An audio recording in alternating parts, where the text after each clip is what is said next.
안녕하세요. 모던 앱을 위한 HTML5 CSS3 바이블 22강 되겠고요. 이번 강의에서는 그림자 속성, 그레이디언트, 그리고 벤더 프리픽스까지 해서 4장의 내용을 모두 끝내도록 하겠습니다. 어려운 내용은 사실 지난 강의에서 모두 끝났고요. 이번 강의의 내용은 사실 외워서 어떻게 할 수 있는 부분이 아니라고 생각을 합니다. 따라서 어떠한 형태로 활용하는지를 빠르게 살펴보도록 하겠습니다.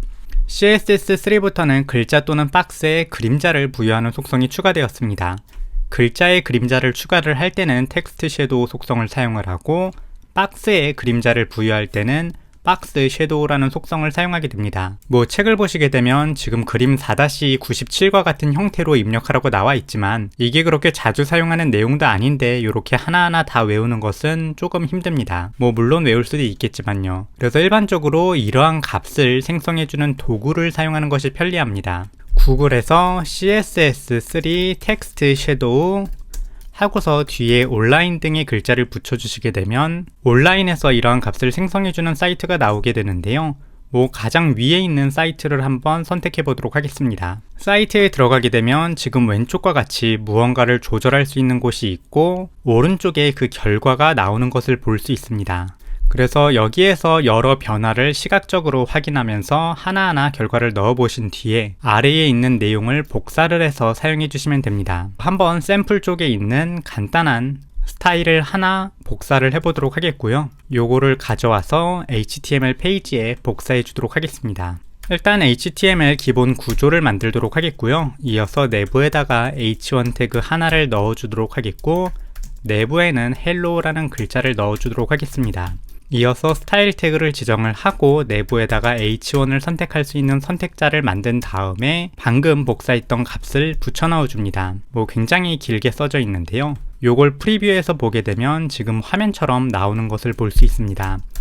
백그라운드 지워주게 되면 지금 오른쪽과 같이 나오는데요. 굉장히 신기한 형태로 그림자가 부여되는 모습을 볼 수 있습니다. 그래서 이러한 형태로 인터넷에 있는 생성 도구를 사용을 해서 내용을 생성을 하고 붙여 넣어 주시게 되면 다양한 형태의 텍스트 섀도우를 생성할 수 있습니다. 이어서 박스 섀도우입니다. 같은 사이트를 보면 위쪽에 박스 섀도우도 있기 때문에 요걸 한번 사용해 보도록 하겠습니다.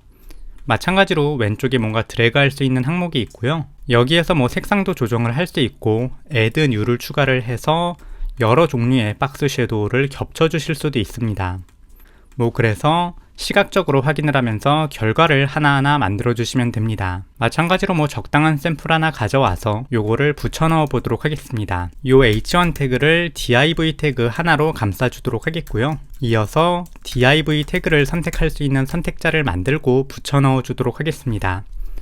붙여 넣게 되면 지금 오른쪽과 같이 굉장히 특이한 형태로 박스 섀도우가 생성이 됩니다. 그래서 방금까지 설명했던 그림자 관련 속성은 이렇게 온라인 에디터라든지를 사용을 해주시면 됩니다. 코드로 하나하나 입력하는 것보다 눈으로 확인하면서 살펴보는 것이 디자인하기가 훨씬 쉽기 때문에 코드로 입력을 하는 것을 사실 추천드리지 않습니다. 이어서 그레이디언트를 살펴보도록 하겠는데요.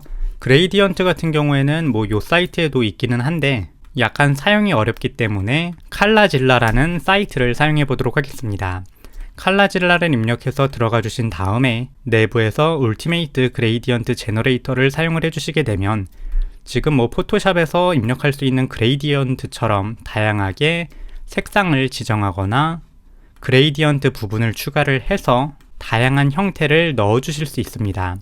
그래서 여기에서 마찬가지로 그레이디언트를 생성을 해주시고 아래에 있는 CSS를 복사해서 붙여 넣어 주시면 됩니다. 간단하게 여기에서 제공되는 이러한 형태의 기본 스타일을 사용해 보도록 하겠고요. 카피를 눌러서 클립보드에 내용을 복사를 하고 요 div 태그에다가 상콤하게 붙여 넣어 주도록 하겠습니다. 참고적으로 위쪽에 h1 태그가 백그라운드 속성이 먹어 있어서 지금 div 태그의 배경이 보이지 않는데요. 백그라운드 속성을 잠시 제거해주고 확인을 해보도록 하겠습니다. 그래서 내용을 확인해 보게 되면 지금 화면과 같이 그레이디언트가 적용이 되어서 출력되는 모습을 확인할 수 있습니다. 지금 코드를 보면 아시겠지만 이걸 하나하나 직접 입력한다는 것은 거의 불가능에 가깝다라고 할 수 있고요.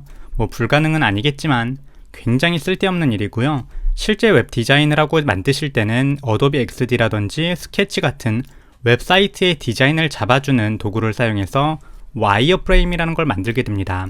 이러한 와이어 프레임을 만들 수 있는 도구를 사용하게 되면 레이아웃은 사실 제대로 뽑아내주지 못하기 때문에 하나하나 입력해서 만들어야 되지만 그림자와 그레이디언트 같은 시각적인 스타일은 그냥 뽑아내서 복사해서 붙여넣어서 쓸 수 있습니다. 따라서 이러한 게 어떻게 입력을 하는지 하나하나 외우지 마시고 그냥 이러한 속성 이름이 있구나만 기억을 해주시고 눈도장 꽉 찍어주신 뒤에 나중에 디자인 보조 도구를 사용할 것을 추천드립니다. 어쨌거나 지금 코드를 보시게 되면 앞에 웹킷이라든지 모즈라든지 조금 이상한 값들이 붙어 있는 것을 볼 수 있는데요.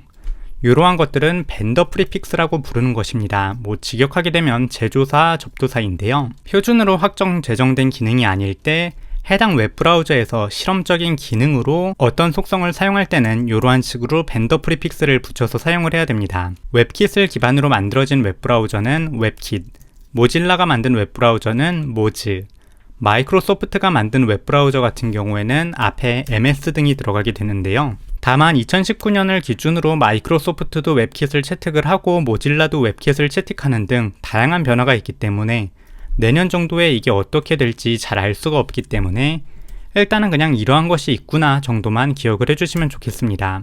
그냥 나중에 다른 코드를 보다가 아니면 이러한 식으로 코드를 붙여 넣어서 쓰시다가 앞에 이런 게 붙어 있으면 당황하지 마시고 벤더 프리픽스구나 라고 생각하실 정도로 이름만 기억을 해주시면 되겠습니다. 지금까지 4장의 내용을 모두 살펴보았는데요. 사실 굉장히 내용이 많습니다. 한 번에 모두 기억하려고 하지 말고 다음 강의부터 차근차근 예제를 만들어 보면서 차근차근 기억해 주시면 좋겠습니다. 오늘 강의는 여기까지 되겠고요. 다음 강의에서 뵙도록 하겠습니다.